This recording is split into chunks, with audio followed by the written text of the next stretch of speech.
Hey everybody, welcome to episode 101. Now should we say 101 or 101? 101 good question. Is probably better. 101, it sounds like the first class of something important. 101. That's true. Let's do 101. All right. Episode 101 of Making It. I'm Bob Clagett, here with David Picciuto. Hey, what's up? Not much. It's much lower key than last week. That's my Jimmy impression. Okay. And Jimmy Diresta. How are you doing? Yes. Nice. Cool. Well, we're back from Boston. Yeah. Back to normal life. Yeah. So, kind of a letdown. I'm just kidding. How's it been since we saw you last? Did you guys get the chance to see my amazing trip to MIT? Mm-hmm. Yeah. Oh my God, that was so much fun. We had so much fun the next day. I'm gonna try. I listen to our podcast and I'm a loudmouth, so I'm gonna kind of reel it in a little bit today. You guys could talk more than me. No. So you were saying in the vlog that MIT was messier and more disorganized than you thought it would be, right? Oh, for sure. I mean, they had. Maybe those are not the right words to use. But. It was. I went to the shop where they make. This cool dude invited us. He came up right after the thing and said, "Hey, do you want to come tomorrow?" And I said, "Sure." And I had already committed to going to the Artisan Asylum. And I said, "Let's just do both." My buddy, my new buddy, Derek said, "Yeah." He goes, "I'll show you how to get to both of them." And walking through, like the very first, we walked right into this MIT lab where they were making this electric car. And these two guys were amazing. And but I was just surprised that the machines are like kind of shoved around and a little disorganized, and there really wasn't a clear path on the floor. But it made me feel at home. Like I looked around, I'm like, oh wow. So here's this most prestigious art and science school in the world, and it's just a bunch of lunatics just obsessively making things like me and not cleaning up as much as they should. But also in a school environment, you always know there's never any one person in charge, so it's never anybody's responsibility to clean up. In those common shops, they're really difficult to keep organized.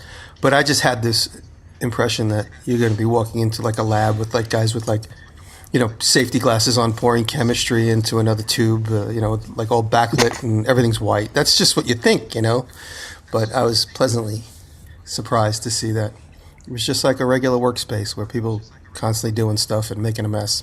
Is the lab there, or the labs, are those run by students? Like, are they mostly maintained by students, or is like a staff there? Because that probably has a lot to do with how they're run. Yeah, no, the place is amazing. I mean, we walked from shop to shop to shop. There was a full-on blacksmith shop, a full glass-blowing shop. They were both closed, but we were able to look through the windows.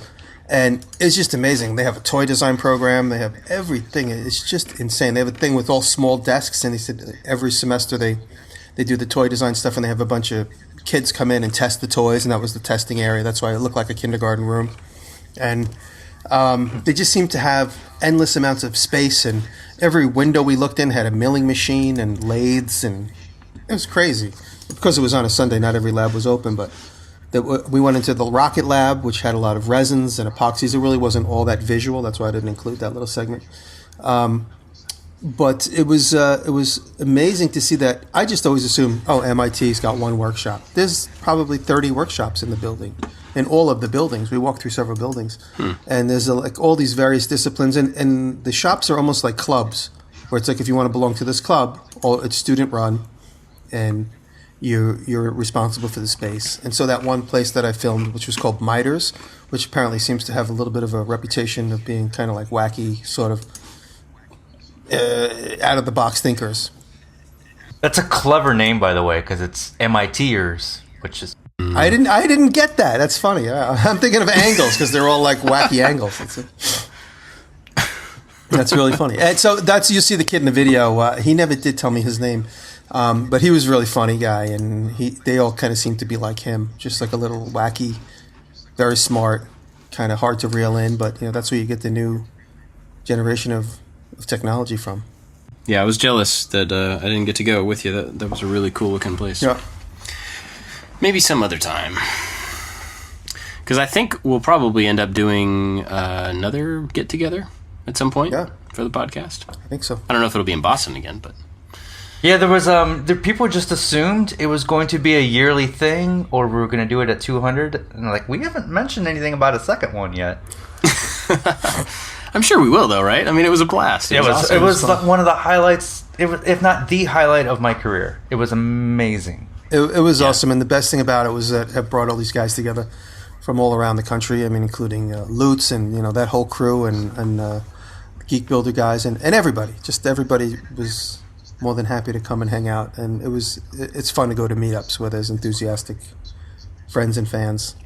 Always fun. Yeah. I was talking to somebody recently about it and just saying how, when you go to when you go to certain events, there's a lot of people there for a lot of different reasons, right? And so if you go to Maker Faire or Woodworking America or something like that, even if people meet up and they're together for part of it, they're usually there for a different part of it, Like some of them want to see the tools, or they want to see people, or they want to see the shows or the classes or whatever. And this event, while it was a lot smaller than those, was really cool in that everybody was there for the exact same reason. And I know that's kind of special and kind of unique within events like that. But man, it just felt like everybody there was fast friends, because everybody there had the same thing in common, and there was nothing negative or troublesome about the entire weekend. It was just awesome all the way around. It was awesome. Yeah. And of course, everything went really well. Everything worked. There was part of me that was pretty scared that something wasn't going to work. Oh no, we forgot microphones. Or I want to apologize to both of you guys because as soon as the show ended, I ran to my car to give stuff away because all day long people were asking me when. And so as soon as the show ended, I just kind of ran out the door with 20 people following me to my car. And I didn't lift a finger to clean up, and I'm sorry. I'll make it up to you both.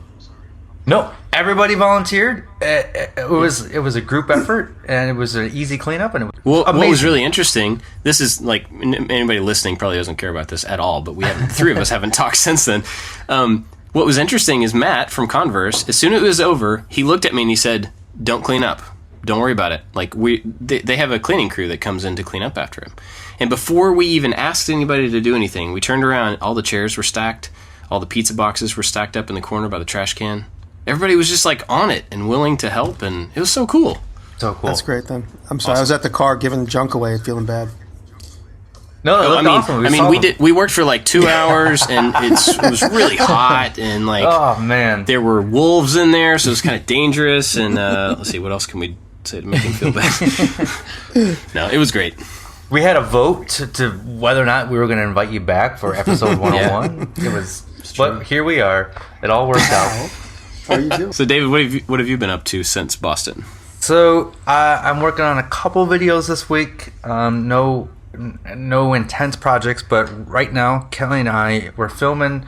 We're going to make cookies. So I got a 3D printer that was sent to me, and so we're testing it out with, we're going to make Christmas cookies, and we're printing some cookie cutters with it.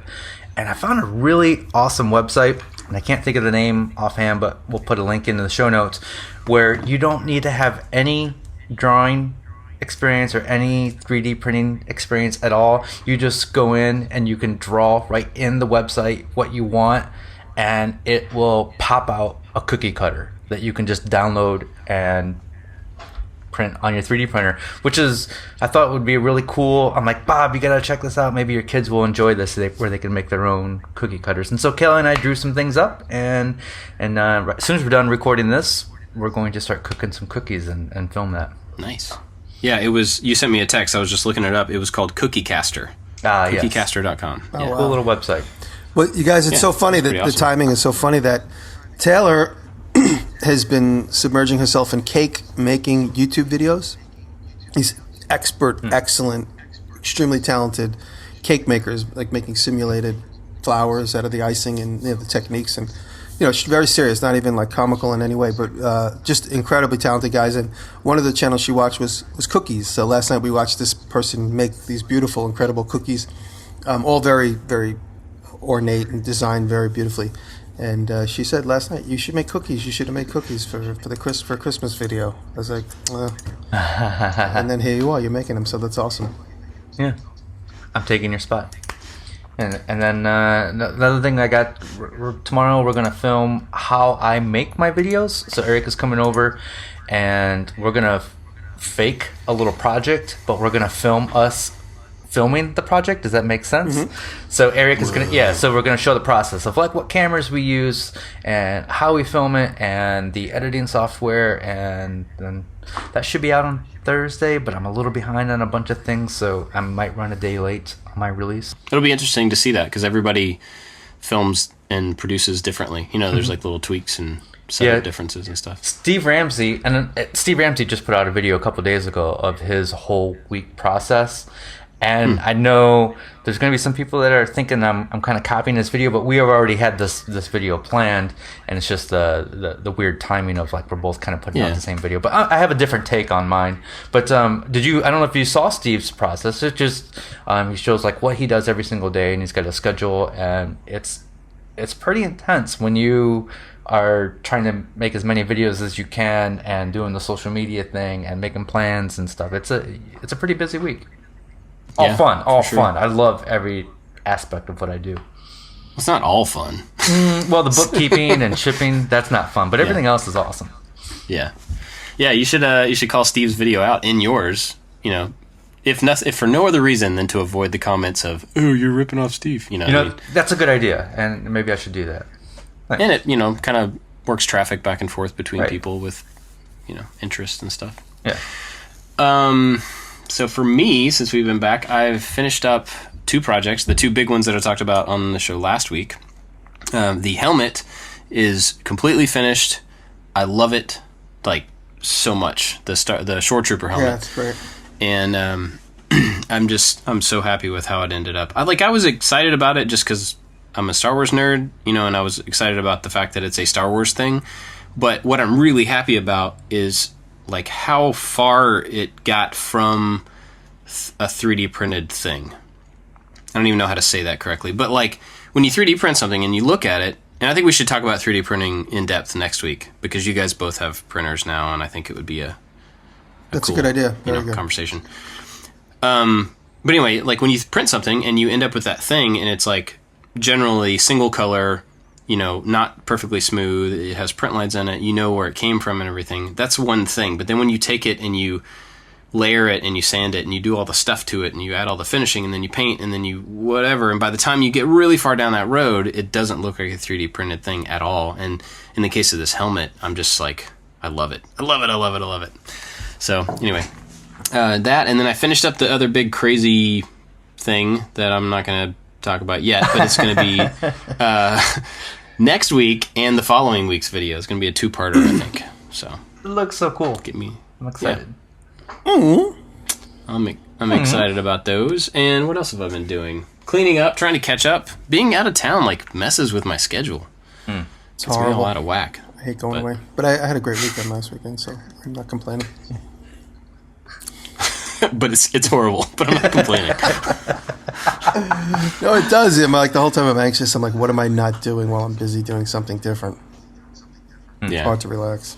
I'm actually trying to make an effort. I tried this past weekend, trying to make an effort to like take a weekend or weekends as a weekend, you know, because I found that my like, you know, Saturday morning when I'm like watching cartoons with the kids or something, there's part of me that's inside deep going, I have a lot to do. I could be doing that instead of watching cartoons with the kids, but like that's jacked up. I don't want to feel that way all the time, and so I'm trying. Yeah, and like I want to be present where I am, you know, in those moments, and so I'm trying to get myself to not work every day of the weekend and stuff to some degree. But right there, that's another future topic. You know, how to leave work at work. You know, and be present. Yeah, that's a good point. Writing that one down. Take notes. It's tough, man. I mean, it's super tough. Yeah, that would definitely be something good to talk about, though. Before we get into our topic today, David, do you have a couple announcements you want to throw out to people? So in our store, we are now making it hoodies. So it's getting cold, at least here in this half of the world. And you don't have to be cold. You could make something hoodie. And then they look just like the shirts. They're black with the white print. And then they got the white, what do you call those things? The strings. The strings, yeah. Thanks, Bob. Yeah, sure thing. Yep. And if you live in my half of the world where it's 70 degrees outside on December 12th, Ah. We have T-shirts. So We just got 10 inches of snow last night. I drove through it. I missed it, thankfully. I was like the edge of it. And another big announcement, and you guys have been asking for this for a long time. Well, we finally have a Making It YouTube channel. By the time you hear this podcast, all 100 episodes will be up there, and 99 of them will be audio, but the 100th one will have video, so you can actually watch us and see our faces. So you've probably all listened to that episode already. Sorry about that. That's all right. But if you wanted to hear it again and see it, it'll be up there. Yeah. I wanted to thank Trustin Timber for giving us some extra footage to throw in there, so I have some things to cut to. And I'm going to pull some footage from Jimmy's video as well. And, I was supposed to drop you some, and I forgot. I'm so sorry. Nope. I'm going to pull it from the video that you put up there. Okay. I'm going to do it the illegal way. Okay, cool. And the reason we didn't have that up there before is I just wanted to say, because we wanted everybody to listen to the podcast through a podcast player, which was helping us with our iTunes rankings, which would get us in front of more ears. But we kind of hit that sort of like a plateau of like, we're not moving anymore. And instead of trying to move up in the charts, we should just try to get more ears on us. And so now we have it on SoundCloud and YouTube. Yeah. Speaking of, you said, doing it the illegal way. So I think a couple weeks ago, we talked about Jimmy getting on the Content ID thing because people are stealing his videos all the time. And I think David and I both had said that doesn't happen to us too often. Like, it happens on occasion, Right. Since then, somebody completely ripped my channel. Like, there's got to be a script now, I'm sure there is, that somebody can run where it downloads every video with every thumbnail and every title and every description, and then it re-uploads them in order. So I found a channel that is every single one of my videos with all of that metadata, with the correct thumbnails, with my logo as the channel thing, with my name as the channel name. It's a straight rip. The only thing that's not the same is the cover image. And what is it? Is it an airplane? No. It's like a close-up. Is it a beach? No, it's a close-up of a vice or something. But the reason I'm bringing this up, I mean, that's going to happen to everybody, to some degree. People are going to copy your videos. But the thing that I'm running into now is I've submitted to have this channel removed twice through YouTube. Takes forever. Somebody I'm working with who has contacts at YouTube is trying to get contact with them. I've applied for the Content ID, and I've heard zero back from anybody at YouTube, and no change has been made. And this is like going on a week. I mean, these videos aren't getting a lot of views. It has like 7 subscribers, but still, I mean, it's like nothing. No action on their part. I don't know. I told you when I emailed with them, every response was from somebody different, but always the same email. Yeah. So it's kind of annoying and frustrating, and that's why when I went through that, I just said, I'm just going to patiently just try and take it as it comes and see what happens. Yeah. But yeah, it's frustrating. No doubt about it. But thanks to the people that have submitted, people have like sent me the link to it when they found it and said like, do you know about this? And I do know about it, and thank you to those people who made me aware of it. But just pointing out a point of frustration, because I think the thing that's really annoying to me about it and worrisome about it is that it's not just somebody copying a single video and reposting it. This was obviously a script that was running, or it'd be a huge amount of work. I don't know why it wouldn't be a script, but that just says to me that this is going to happen more and more and more because it takes less effort for these people to do it, and that's a bummer. So I must have found over 150 videos of mine just ripped all around the internet. Dang. Since I've had this. And I know there's lots more, but you can't go backwards. You can't like say go find this video. You just have to wait for the filter to find it. But there's still full channels up and I've only been able to take 2 or 3 of those videos down. So there's still 20 more channels. Are you monetizing them, or are you having them taken down? A lot of them pop up, and they were uploaded the day before they found them. So those I take down right away. If something's got millions of views and is getting a couple hundred or a couple thousand views a day, I'll monetize it. If it's just has like 1,000 views on some lazy channel, I'll have it taken down.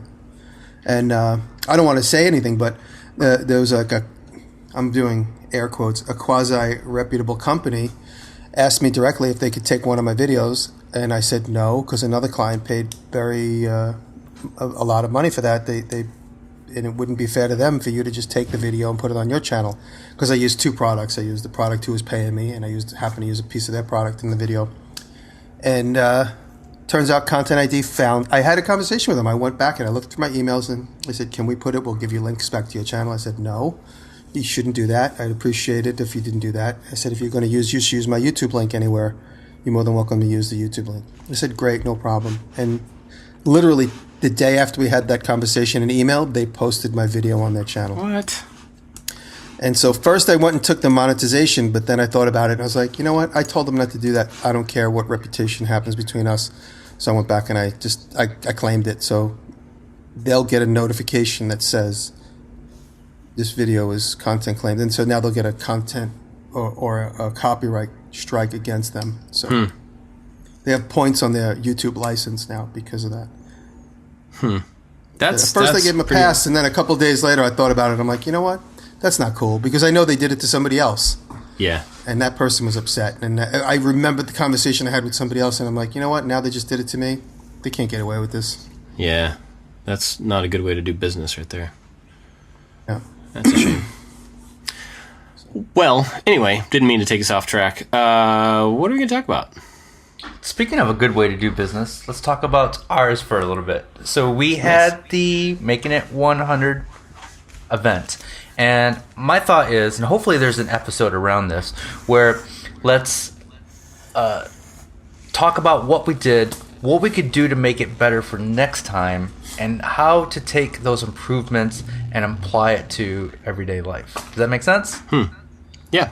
Yeah. So, I'll start this off with saying it was an awesome event, one of the highlights of my career. There was from like noon until whatever it was, 8 o'clock. There was a different podcast or a presenter with like a 15-minute break in between. And I thought, hey, the next time we do this should also be maybe a hands-on event to kind of break up that, like, everybody's sitting watching a thing and then everybody gets up to go use the restrooms or get some food or water or whatever. And so it was a great learning experience.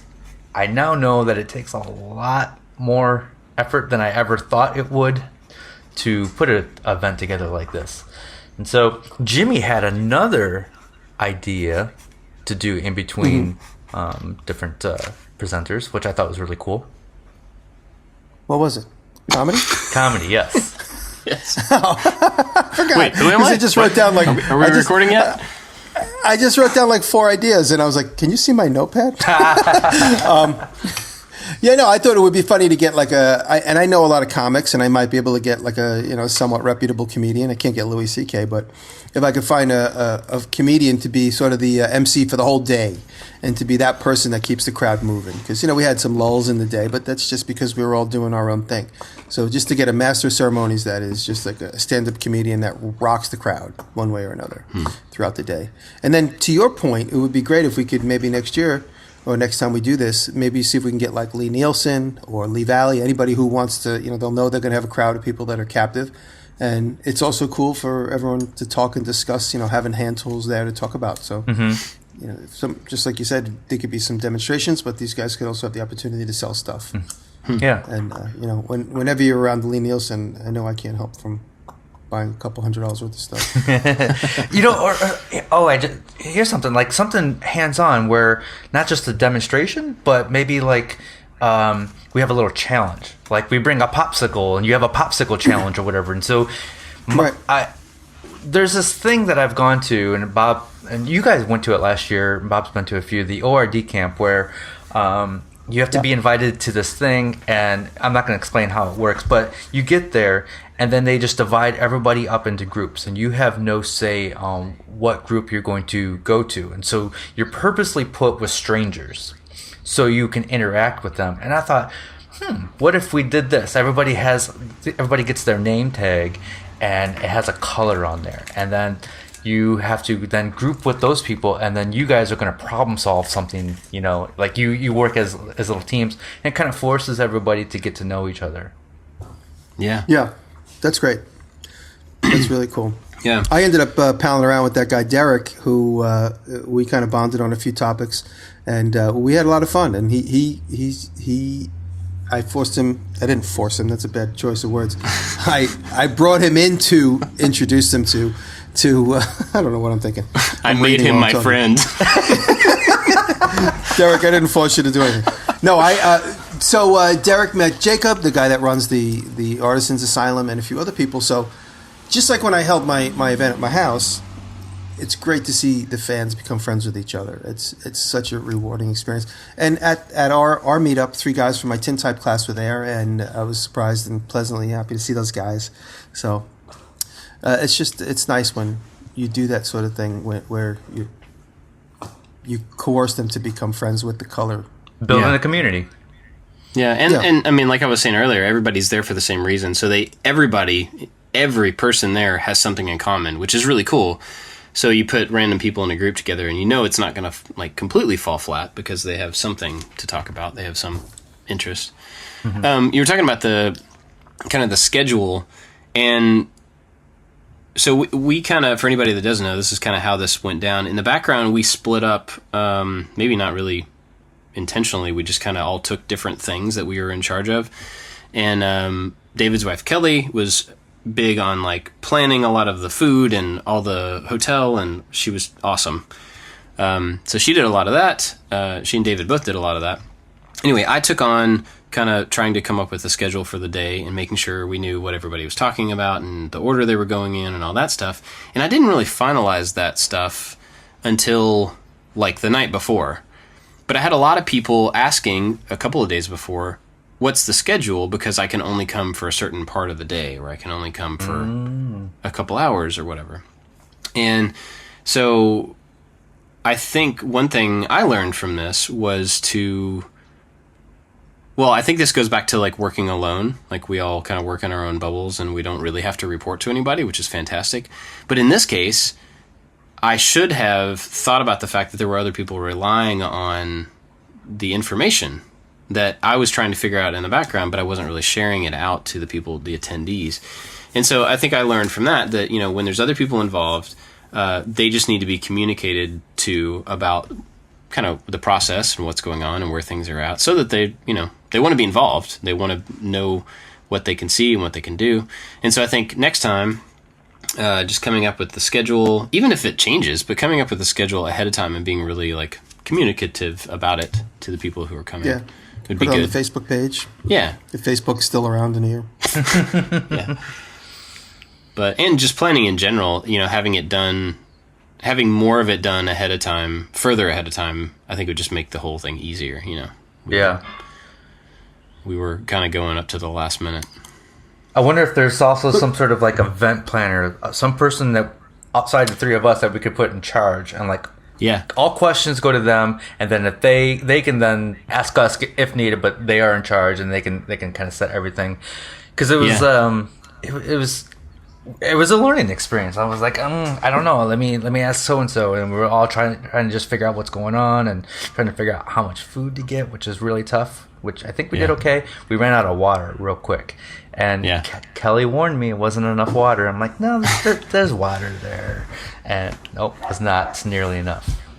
This guy named, I think Wim, I think he was the one that did it, showed up. He left the event and went to the store and came back with cases of water because we needed water. How cool is that? That's so cool. Yeah. Sorry, Jimmy, go ahead. I was going to say, maybe we have like a bluegrass trio or something. And I'm sure amongst our fans there's got to be somebody that knows that could just volunteer to play. Yeah. Give them extra pizza. As far as asking about the event planner, actually after the event, on the way over to the restaurant, I think that's where it was, or maybe it was at the restaurant, a guy gave me a card for his wife, who's an event planner. And he said, if you do this again next year, she works with all these people and she does this thing and that thing. And it was like exactly what we needed. So, yes, we will do that next time. Because, like you said, we didn't have any idea what we were doing. We were just figuring it out.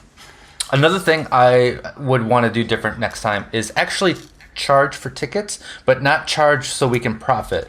More so to charge so we can get people that are committed to going. Because we had the limited ticket issue, and I think some people wanted to grab a ticket in case they were going. But I think putting like a $5 fee on there, which would cover some of the costs. It's expensive to put on an event, but also like to get the actual commitment. Yeah. And we tried to do that with we took some donations on the ticket page, but that doesn't really cover what you're talking about, which I think is a really good point about, there's got to be some value to the ticket so that people really consider whether they want it or not.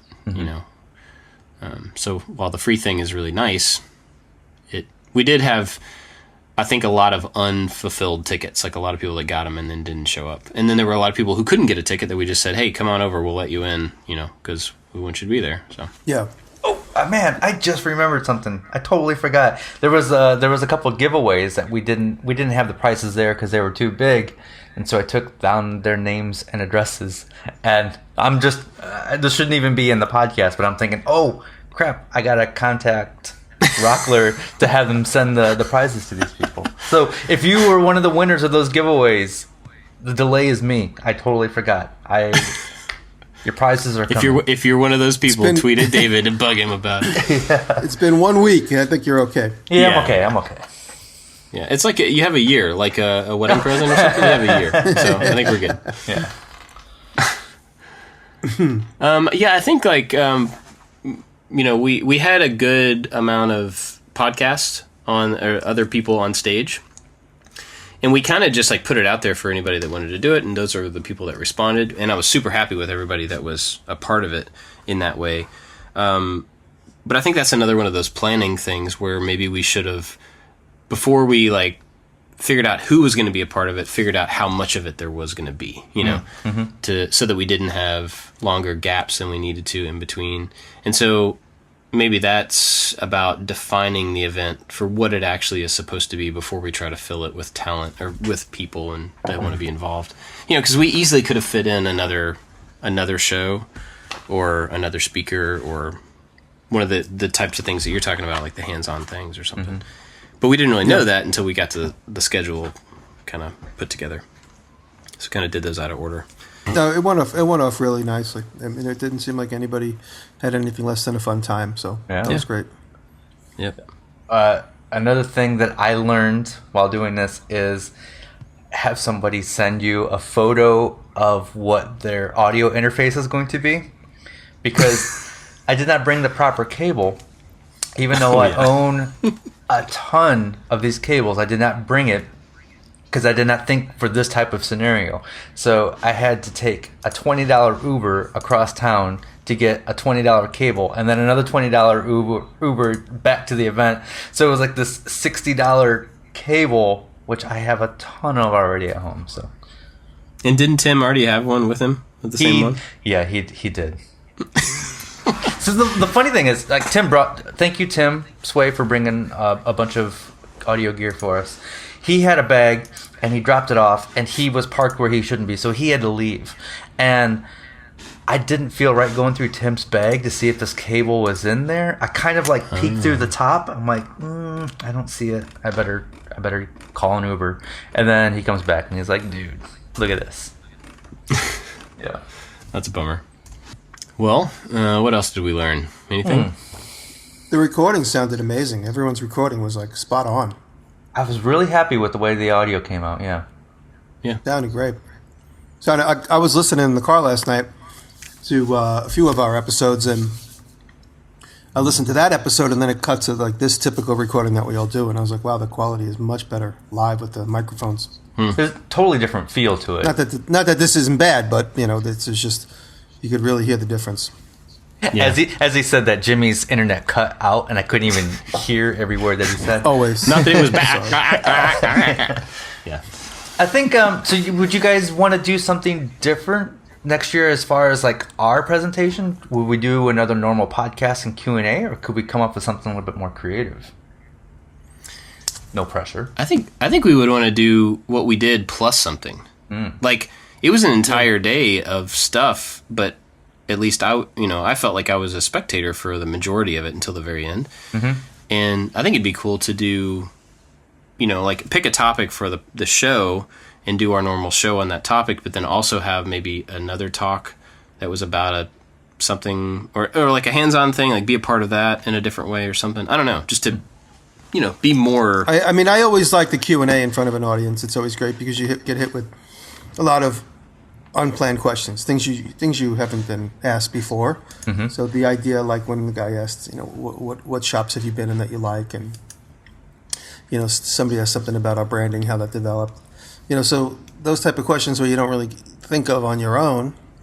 That's why I like the spontaneity of a live audience, being able to ask questions. But maybe next year we interview somebody or have somebody like as like a, another person to kind of shake up our three-way conversation. I like that. I like that. I also thought, even not necessarily interviewing them, but having them in as a fourth host.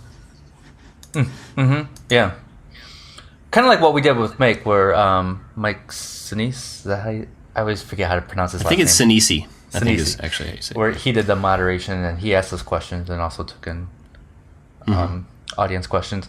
Another thing is I want to get into more public speaking on my end by myself. So maybe next year I will volunteer to do a talk, because I'm actually doing my first solo appearance for the Maker Faire Dayton Mini Maker Faire next summer. So that's something I want to get more into. Yeah. Doing your ribbon dancing performance, is that the thing you're finally? Yeah, I didn't want to give it away, but cat's out of the bag. Yeah. I have a conversation with a librarians association January 25th. That's why I won't be able to make Ord Camp.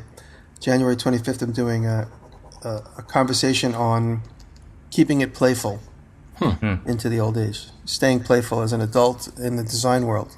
So I have to write that up. All I have right now is a title.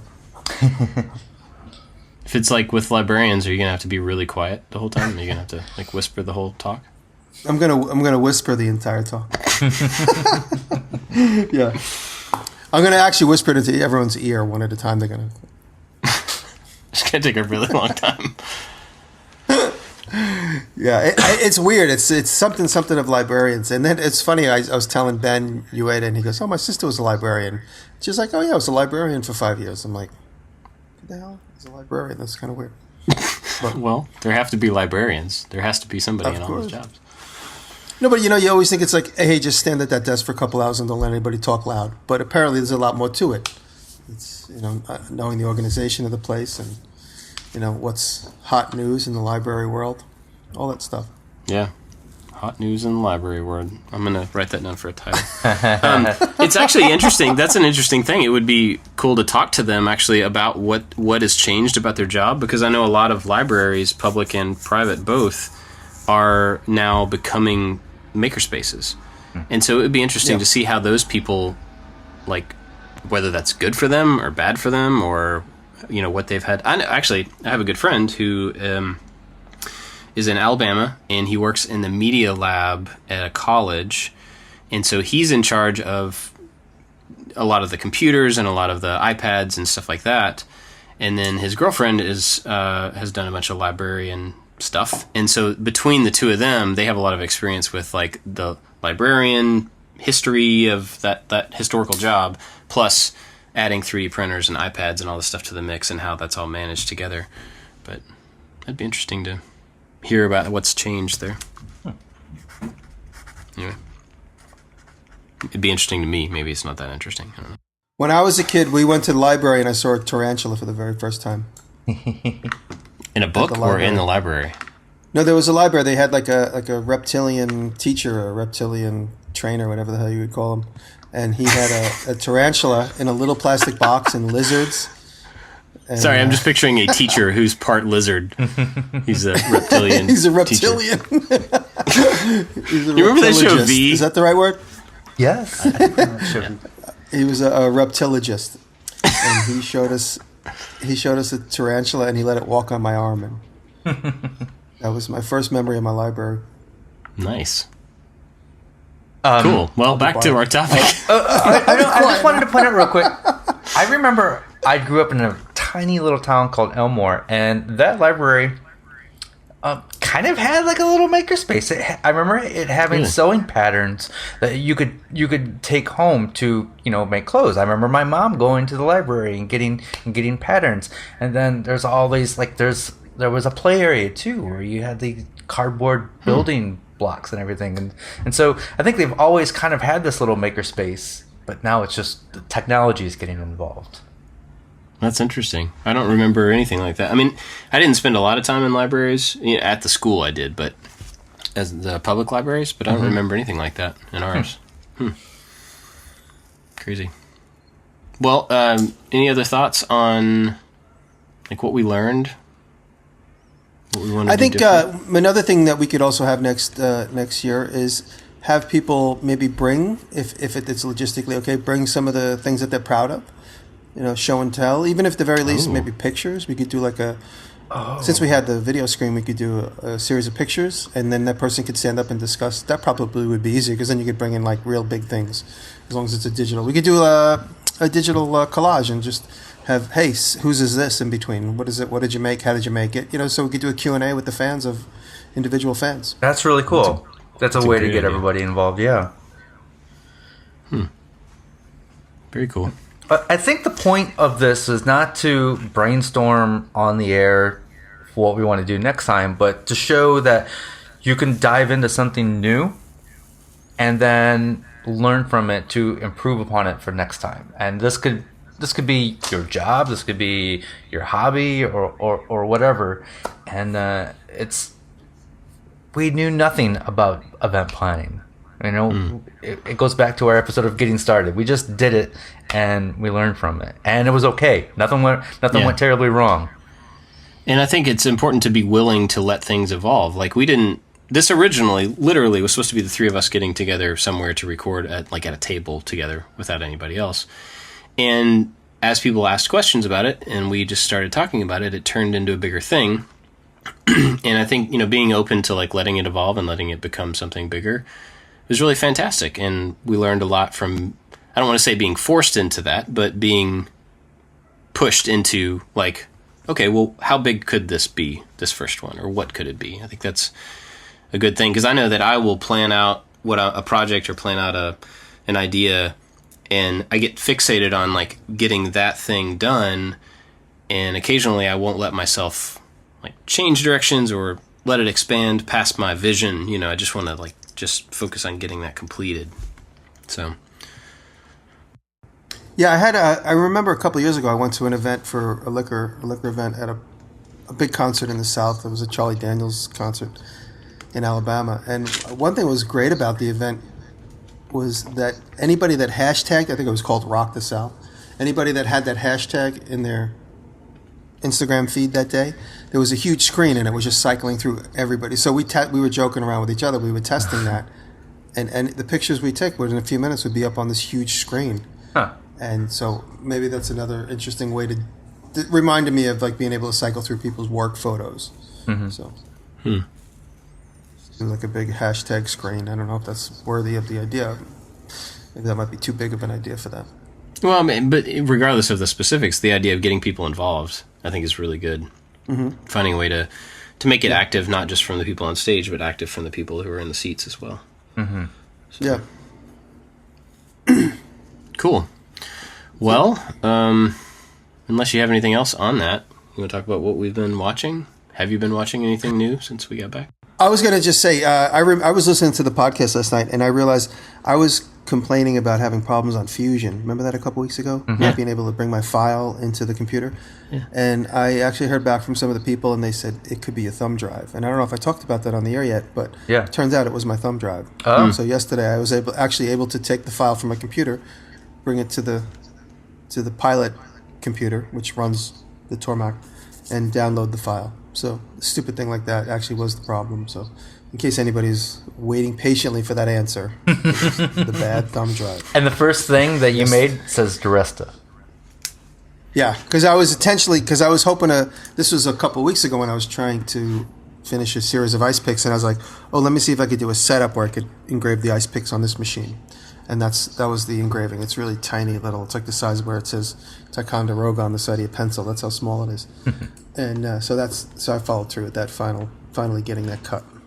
So what have I been watching? I'm going to go a little left field today because I've made a conscious decision the other day to listen to less podcasts and listen to less mindset books and get more back into movies and music, and although the mindset stuff and all these podcasts that I listen to are great, I need creative inspiration. I need to hear and see other things, and so I'm listening to more music now, and I just started this new series on Netflix that's called Hip Hop Evolution.